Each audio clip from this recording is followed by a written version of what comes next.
Good afternoon. এখন থেকে ব্লগিংটা শুরু করছি। আর এখন ওয়েদার ছাড়ে দাঁড়িয়ে আছি। এখন দেখাই ওয়েদার কীরকম আমাদের এখানে, মানে কি অদ্ভুত ওয়েদার। আজকে তো রথযাত্রা, তো শুভ রথযাত্রা সকলকে। আর রথের দিন যেরকম আর কি ওয়েদার থাকার কথা, ঠিক সেরকম দেখাচ্ছি কীরকম। এই যে একদম ঝমঝমে বৃষ্টি চলে এসছে সকাল থেকে। ওয়েদারটা একটু গ্লুমি গ্লুমি, মানে মেঘ মেঘ হয়েছিল। এই যে একদম বৃষ্টি হয়ে চারিদিক ভিজে কি অবস্থা। এই যে হচ্ছে সেই বড় গাছটা, এই যে দেখুন কত যে বৃষ্টি হচ্ছে। আর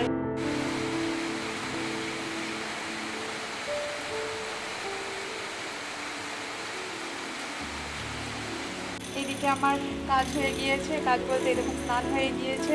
উঠেছি আজকে, মানে আজকে সকালবেলা ঘুমিয়েছি। সকালবেলা বলতে 2:30 পৌনে 3টায় খেলা শেষ হয়েছে। তারপরে খেলা টেলা দেখে আর ঠিকমতো ঘুমাইনি বলতে গেলে। তার কারণ 4টের সময় উঠতেই হয়, 4টে 4:30। তো একেবারে মেঘাকে স্কুলে দিয়ে তারপরে এসে তারপরে ঘুমিয়েছি। তখন বাজে সকাল 6:30 মতো। তা উঠেছি 11টায়। এই যে একদম স্নান হয়ে গিয়েছে। আর দেখা এই যে সব জামা কাপড় টাপড় ধোয়া হয়ে গিয়েছে, মেলা হয়ে গিয়েছে। আর এই যে ফাঁকা বালতি এখনও এখানে রেখে দিয়েছি। এখন বাজে দুপুর 2:30। এখন খেতে যাব।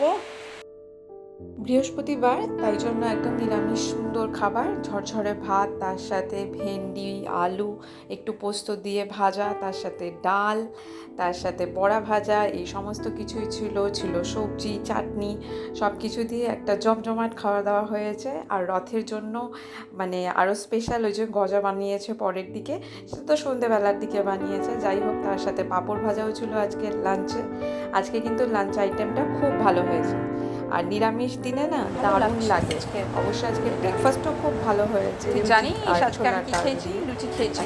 পুজো ভাইবস বলতে গেলে একটা খাবার। তুই জানিস আজকে কি ডেট হয়ে গেলে আবার কথা মানে এই যে চলছে এখন হ্যারি পটার পড়া। কিসের হ্যারি পটার পড়া? অনলাইনে। Harry Potter and the prisoner of Azkaban. হ্যাঁ, এই যে থার্ড ভলিউমটা পড়ে নিচ্ছে। আর এখানে চলছে প্রিপারেশন, তার কারণ একটু পরেই ক্লাস শুরু হবে, তাই সেটারই প্রিপারেশন চলছে। আর আরেকটা জিনিস, এই যে রোদ উঠে গেছে, কি সুন্দর রোদ পড়েছে আমাদের বাগানে। এই বাগানে বলছি, বারান্দায়। এই যে সুন্দর গাছগুলো বেশ ভালো এখন ইয়ে হয়েছে। এদিকটায় ভালো রোদ পড়েছে। একটু আগে বৃষ্টি ছিল, এখন রোদ। তো বর্ষার দিনে তো এটাই হয়। এই যে গজা বানানো হয়েছে, মা বানিয়েছে। আজকে রথ বলে গজা বানানো হয়েছে। রথ স্পেশাল আর কি, খেতে কিন্তু খুব ভালো হয়। Good evening. অনেকটা সন্ধে হয়ে গিয়েছে, তবে এখন উঠলাম, উঠেই একদম ফ্রেশ হয়ে চলে এসেছি চা বানাতে। 1 কাপ চা খেয়ে নিই, সবাই খেয়ে নিয়েছে, আমি বাকি রয়ে গিয়েছি। তা এখন চাটা বানিয়ে নিই একদম রচা, তারপরে গজা দিয়ে খাবো। গজা আর নিমকি বানানো হয়ে গেছে, তা সেটাই খাবো। এই যে চায়ের জল ফুটেও গেছে, 1 মিনিট।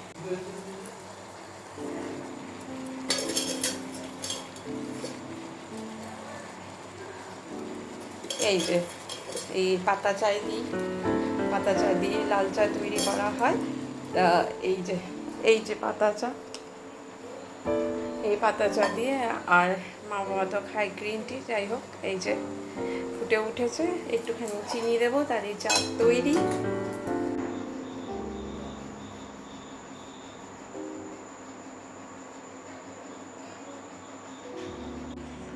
এই যে বিকেলবেলার 1 কাপ র চা নিয়েছি, 1 কাপ বলছি, কাঁচের 1 গ্লাস র চা নিয়ে নিয়েছি।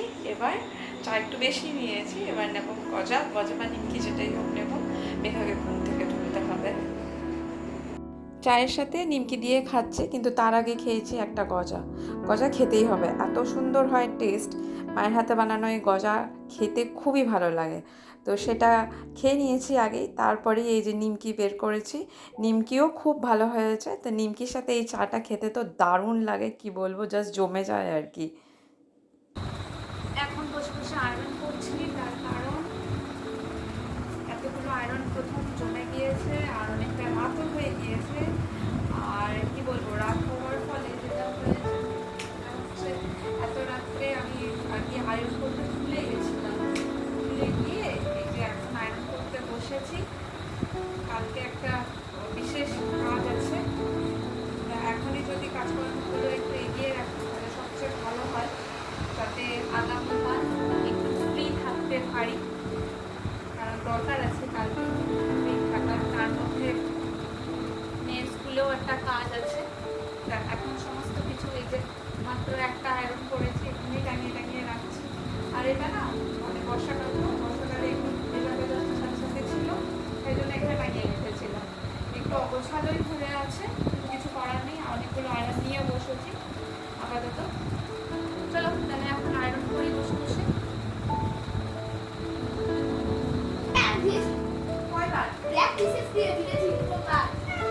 একবারই খেললি হ্যাঁ, না দুবার খেল? যা আর এটা ঠিকঠাক করে যদি গড়েটা খুলে, এটা বাড়িতেই খুলে নেবে। ব্যাগই খুলে যায়। এইটা ওটা খুলে খুলে।